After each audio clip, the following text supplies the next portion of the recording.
In the world of Bigfoot, you lie in one of these three camps. Either Bigfoot is a flesh and blood creature of this earth, a being that has naturally evolved here somehow secretly alongside humans. Well, not so secretly, because we're aware that it's out there.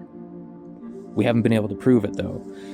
It's a flesh and blood creature. It's a master of the wilderness, and with its incredible ability to adapt to the wilderness, it's been able to remain hidden, and we haven't been able to actually prove its existence. You're either in that camp, or it's a supernatural being.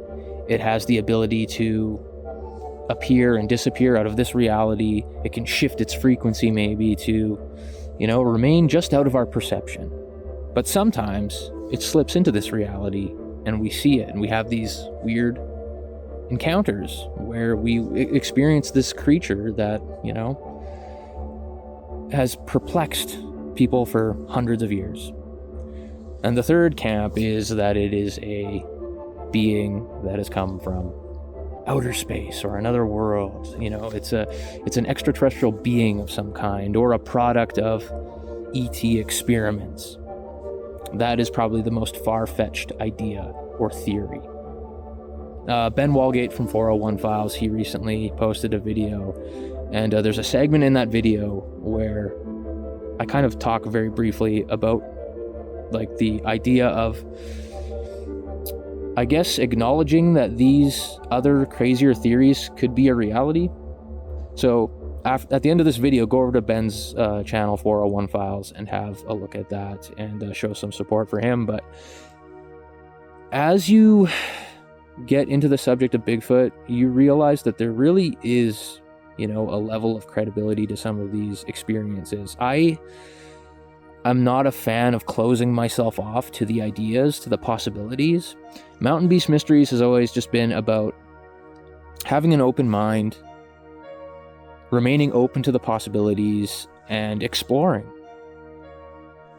I've never really taken a side or a stance on any of these theories as being the one. But a lot of people in the Bigfoot community will pick one and just roll with it and say it has to be this, it has to be that. We don't know yet. People who are into the flesh and blood theories will look at somebody who, explores these other more, interesting theories. They'll look at those people and they'll criticize them, mock them, call them stupid, and this and that. Dude, this is the Bigfoot community. We're talking about Bigfoot, and people in the Bigfoot community are persecuting other people for having an open mind, which to me is really crazy. I've always been open to the possibilities. When I first started out, I just rolled with what was, the most common idea at the time, that it was a flesh and blood creature that is so well adapted to its environment and so incredibly skilled at remaining hidden that it created the illusion of it having some sort of supernatural powers. And what is supernatural? It's just something we don't yet understand. We put the word supernatural on it, and then it sounds all mystical and, magical. It's just what we don't understand. We know that there's some really interesting quantum characteristics to this reality. We know that a human being can only perceive a very narrow, bandwidth of frequency. We only see a very small amount of what is actually here. And that is interesting to think about. I'll use the radio analogy or whatever. You tune a radio to a radio station, and you hear that radio station. Meanwhile, at the same time, there are hundreds of other radio stations playing, and they exist, but you can't perceive it because you're not tuned to it, So that's kind of a similar thing that's going on here.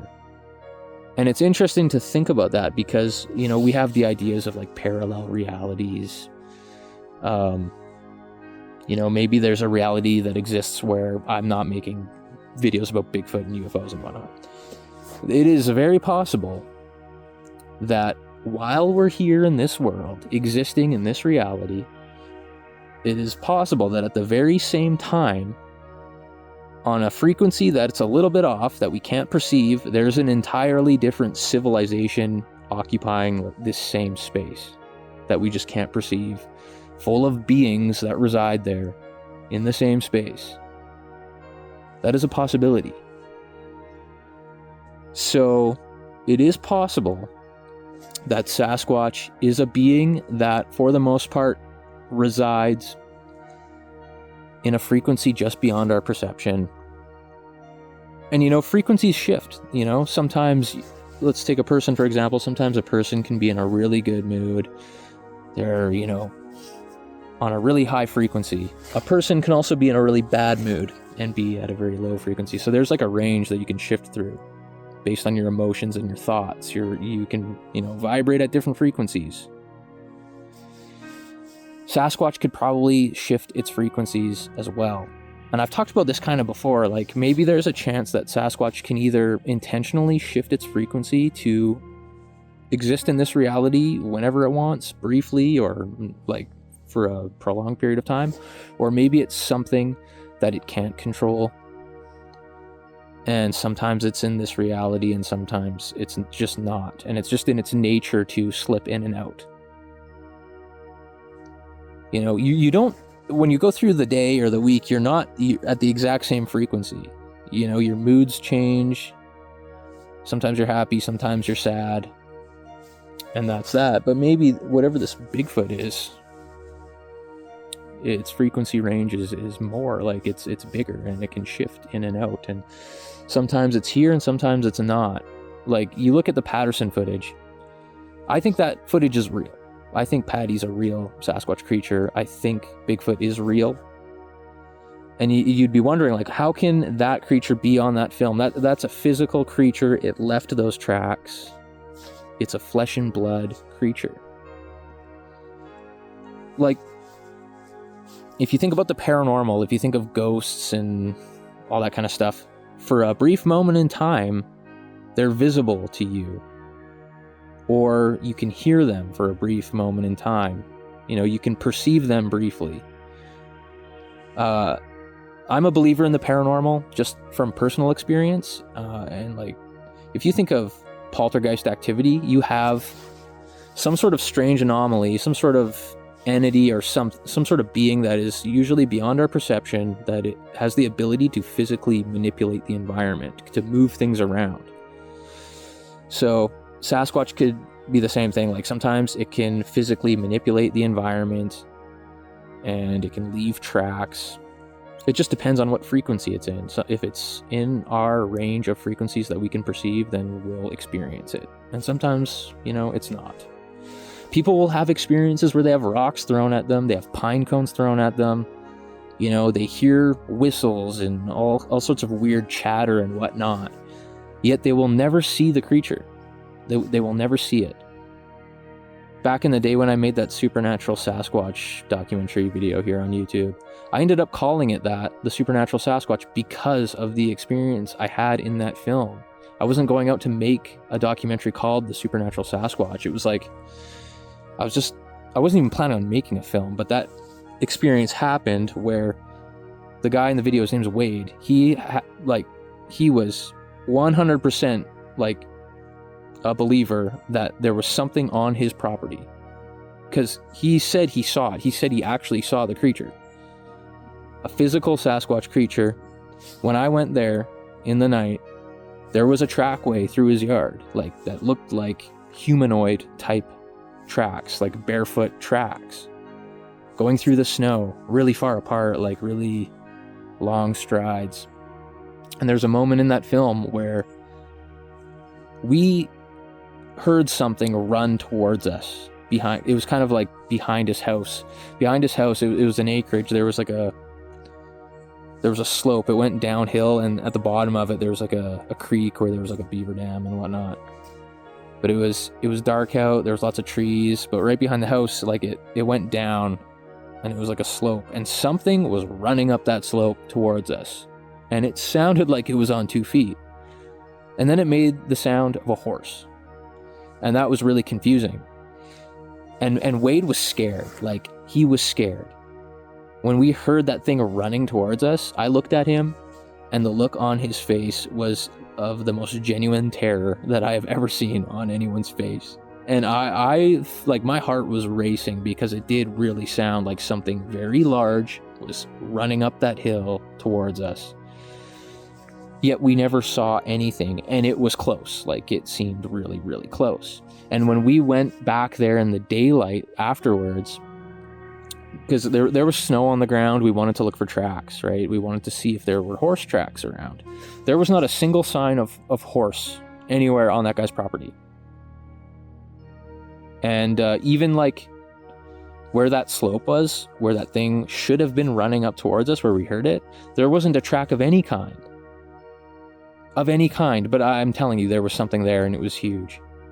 And there's no mistaking it. Like, it sounded so close. Like, it sounded like it was probably like 15 feet away. And it was dark, and like, maybe we couldn't see it because there was a slope, but there were no tracks in the snow. And when we were there in the daylight afterwards, like, there hadn't been any fresh snowfall at all, like, to cover up tracks or anything. We could still see the trackway that went through the yard and whatnot. And it just didn't, the whole thing didn't make sense. And it gave me the impression that it was something that could do that could, you know, manipulate the physical environment, leave tracks behind, make sounds that we can perceive, but remain visually like out of our perception. So, you know, thinking about that, like, maybe it is something that it does willingly. Like, it has the ability to not be seen, and it can choose to do that. It can make whatever sounds it wants. Like, what is that? It's some sort of, like, it's a being that's, when you look at Sasquatch, it looks like something that evolved naturally here on Earth, right? Like, it's a hair-covered animal, like it looks like a primate. Yet it would have these abilities that are, like, way beyond what we could imagine for ourselves. Like, there's people in the world that claim to have, like, telepathic abilities and abilities like that. But these things, if they are from this place, how did they evolve that? Like, those abilities, the ability to shift out of this reality, you know? That is assuming it does have those abilities and it's not like an actual flesh and blood creature. And that's where, like, the extraterrestrial theory comes in. Like, how did it get these abilities? Oh, because it was made by some other higher beings from another planet, you know, and brought here. Or, you know, DNA from some sort of primate was meddled with, and that Sasquatch is the product of that, you know, meddling. Which there has been reports of Bigfoot being seen, and then in the same general time span, a UFO had been seen as well. There's been multiple reports of situations like that. So it's not like people are just kind of like making up that idea. It comes from actual reports and stories, and it's an actual thing. I don't like to tell someone that like it that can't be possible if they've experienced it, if they've seen it. Like, you can't just close yourself off to a whole other aspect of the subject and a whole nother, you know, bunch of stories and encounter experiences that people have had. You can't just shut yourself off from that. You have to take everything in, all the information. If you're an explorer, you have to look at everything. You have to have an open mind. You can't worry about what people think, because that's a huge thing in the Bigfoot community, is a lot of people are worried about what people think of them, like, which is crazy. And that dictates how they go about exploring. And I feel like you're never gonna solve the mystery if you're only looking at a third of the experiences and ignoring all the other stuff because it seems too out there. Dude, we're talking about Bigfoot already. We're talking about Bigfoot. It's already crazy. It doesn't matter if you start introducing these other aspects of the mystery. So I just think that we have to keep an open mind, and I want everyone to know, like, it's okay if you do believe these things. Don't be scared to talk about it. They're valid, like, experiences that people have had. They have to be looked at. And there's people like that are exploring it. People like Ron Moorhead wrote the book. I think it's called The Quantum Bigfoot. And he had so many weird experiences up at that Sierra camp. And the audio that he recorded is amazing. I personally believe Ron's audio to be true, like to be actual audio of Sasquatch. Like he seems like a really trustworthy guy to me. So, and I would put that evidence right after the Patterson footage, to be honest with you. So, that was a bald eagle. You probably won't be able to see it with this camera, but yeah, I feel like if you close yourself off to like 2/3 of the experiences people are having, like that are kind of mystical and supernatural, like you're really limiting your ability to get anywhere with the subject. It could very well be something supernatural, something that sounds incredible and impossible almost. There's a very good chance that that could be a reality. Like when you think of the UFO subject, I don't know, even just like 5 years ago, the UFO subject was still like, you go out and talk about it and saying, like, people didn't think it was real still. Now it's all over the news. Like, it's widely accepted that there are weird things out there that we can't explain. You know, everyone's talking about it. It's all over the news. It's all over the internet. There's so much footage out there now of UFOs. And just like 5 years ago, it was like crazy to be a believer in UFOs still. Like, anything is possible. Anything is possible. A lot of people who are into this subject of Bigfoot, who believe that it's a flesh and blood creature, are people who also believe that the paranormal is real, that there's entities out there, there's ghosts and poltergeists and whatnot. Yet, God forbid you combine the two and use one to explain the other. You know?